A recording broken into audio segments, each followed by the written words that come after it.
क्या हो अगर जिस सच को आप सालों से तलाश रहे हों वह अचानक खुद आपके सामने आकर खड़ा हो जाए? और क्या हो अगर एक तस्वीर, एक रहस्यमयी भविष्यवाणी और कुछ अनसुने राज आपकी पूरी दुनिया बदल दें? आज की कहानी में ऐसे ही चौंकाने वाले मोड़ आने वाले हैं जिन्हें देखकर आप भी हैरान रह जाएंगे। अगर आपको ऐसी रोमांचक कहानियां पसंद हैं, जुड़ जाइए और चैनल को सब्सक्राइब कर लीजिए ताकि आने वाले हर नए अपडेट का सबसे पहले आनंद ले सकें। कहानी की शुरुआत होती है एक ऐसे पल से जहां हर किसी के मन में सिर्फ एक ही सवाल घूम रहा है कि आखिर वह सच क्या है जो इतने लंबे समय से सबसे छिपाया गया है। ऐसा लगता है कि अब किस्मत ने फैसला कर लिया है कि हर राज से पर्दा उठेगा और कोई भी झूठ ज्यादा समय तक टिक नहीं पाएगा। जो सच अब तक अंधेरे में छिपा हुआ था वह धीरे धीरे रोशनी की ओर बढ़ रहा है कि हर किरदार बेचैन है और हर किसी के चेहरे पर अलग अलग तरह की चिंता साफ दिखाई देती है। इसी बीच अनु, यश और मांझी एक साथ सिद्धि माता के आश्रम पहुंचते हैं। तीनों के मन में कई सवाल होते हैं और उन्हें उम्मीद होती है कि शायद आज उनकी उलझनों का कोई जवाब मिल जाए। आश्रम का माहौल बेहद शांत होता है, लेकिन उस शांति के पीछे एक अजीब सा रहस्य छिपा हुआ महसूस होता है। सिद्धि माता सभी को पूजा करने के लिए कहती हैं और पूरे विश्वास के साथ भगवान का स्मरण करने को कहती हैं। पूजा समाप्त होने के बाद वह बहुत शांत स्वर में कहती हैं कि जिस सच का समय आ जाता है उसे दुनिया की कोई ताकत छिपाकर नहीं रख सकती। हर व्यक्ति वहीं तक पहुंचता है और हर सवाल का जवाब सही समय पर जरूर मिलता है। सिद्धि माता की यह बात सुनकर अनु पूरी तरह सोच में पड़ जाती है। उसे महसूस होने लगता है कि शायद बातें सिर्फ सामान्य नहीं हैं, बल्कि किसी बड़े राज की ओर इशारा कर रही हैं। यश भी ध्यान से सिद्धि माता की हर बात सुन रहा होता है। उसके मन में भी कई सवाल उठते हैं, लेकिन वह अभी कुछ नहीं कहता। मांझा भी चुपचाप बैठकर सब कुछ देखती रहती हैं। ऐसा लगता है जैसे वह पहले से बहुत कुछ जानती हों, लेकिन सही समय आने तक कुछ भी बताना नहीं चाहती। उधर दूसरी तरफ जालंधर पहले ही अनु से बात कर चुका होता है। उसने फोन पर साफ कह दिया था कि उसे किसी भी कीमत पर अनु से मिलना है, क्योंकि उसके पास ऐसी जानकारी है जो सब कुछ बदल सकती है। लेकिन वह खुलकर सामने नहीं आ सकता, इसलिए वह अपना भेष बदलकर अनु के मोहल्ले में पहुंच जाता है।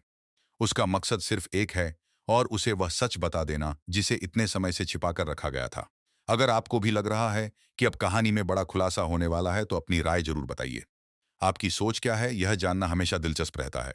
कुछ समय बाद अनु अपने माता पिता से मिलने उनके घर पहुंचाती है, लेकिन उसे बिल्कुल भी अंदाजा नहीं होता कि वहां उसका सामना ऐसी चीज से होने वाला है जो उसके पैरों तले जमीन खिसका देगी। घर के अंदर जाते ही उसकी नजर एक पुरानी तस्वीर पर पड़ती है। उसकी माँ उस तस्वीर को बड़े प्यार से संभाल कर बैठी होती हैं। अनु जब तस्वीर को ध्यान से देखती है तो अचानक हैरान रह जाती है। तस्वीर में एक लड़की दिखाई देती है, लेकिन उसका चेहरा नजर नहीं आता, सिर्फ उसकी पीठ दिखाई देती है। यह देखकर अनु तुरंत सवाल पूछती है, क्या यही उनकी बेटी की इकलौती तस्वीर है? अगर ऐसा है तो चेहरा क्यों गायब है? उसके सवाल सुनकर कमरे में कुछ पल के लिए गहरी खामोशी छा जाती है। माँ की आंखों में एक अजीब सी उदासी दिखाई देती है। ऐसा लगता है कि वह बहुत कुछ कहना चाहती हैं, लेकिन किसी वजह से खुद को रोक लेती हैं। अनु को अब यकीन होने लगता है कि इस तस्वीर के पीछे कोई बहुत बड़ा राज छिपा हुआ है। वह जितना सोचती है उसकी उलझन उतनी ही बढ़ती जाती है। इसी बीच कहानी एक और बड़ा मोड़ लेती है।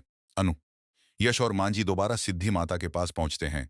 इस बार सिद्धि माता उन्हें अग्नि के सामने बैठने के लिए कहती हैं। सभी लोग ध्यान से अग्नि की लपटों को देखने लगते हैं। अचानक आग की लपटों में एक चेहरा दिखाई देने लगता है। यह वही चेहरा होता है जो उस पुरानी तस्वीर में नहीं था। जैसे ही सभी लोग उस चेहरे को देखते हैं, उनके माता साफ कहती हैं कि यही है राजनंदिनी का असली चेहरा। यह दृश्य देखकर अनु पूरी तरह स्तब्ध रह जाती है। उसे अब यकीन हो जाता है कि राजनंदिनी की कहानी उतनी सरल नहीं है जितनी अब तक सबको दिखाई गई थी। यश भी इस नज़ारे को देखकर गहरी सोच में डूब जाता है। उसे महसूस होता है कि अब तक जो बातें सच समझी जा रही थीं, शायद वे पूरी तरह सच नहीं थी। अब अनु फैसला करती है कि वह किसी भी कीमत पर पूरी सच्चाई जाने बिना नहीं रुकेगी। उसके मन में सबसे पहला नाम आर्य का आता है। उसे लगता है कि अगर इस रहस्य का जवाब किसी के पास है तो वह आर्य ही है। इसलिए वह तय करती है कि अब सीधे उससे सवाल करेगी। वह जानना चाहती है कि आखिर राजनंदिनी के साथ हुआ क्या था, उसकी मौत का सच क्या है, इतने सालों तक आखिर यह राज सबसे छिपाकर क्यों रखा गया, और सबसे बड़ा सवाल, आखिर इस पूरे मामले से जुड़े लोग किस बात से डर रहे हैं। उधर जालंधर भी सही मौके का इंतजार कर रहा होता है। वह जानता है कि अगर उसने सही समय पर सच नहीं बताया तो शायद बहुत देर हो जाएगी, लेकिन उसके सामने भी कई मुश्किलें हैं। वह किसी पर आसानी से भरोसा नहीं कर सकता, क्योंकि उसे डर है कि कहीं उसका राज गलत लोगों तक न पहुंच जाए। अब कहानी का हर किरदार एक ऐसे मोड़ पर खड़ा है जहां से वापस लौटना संभव नहीं है।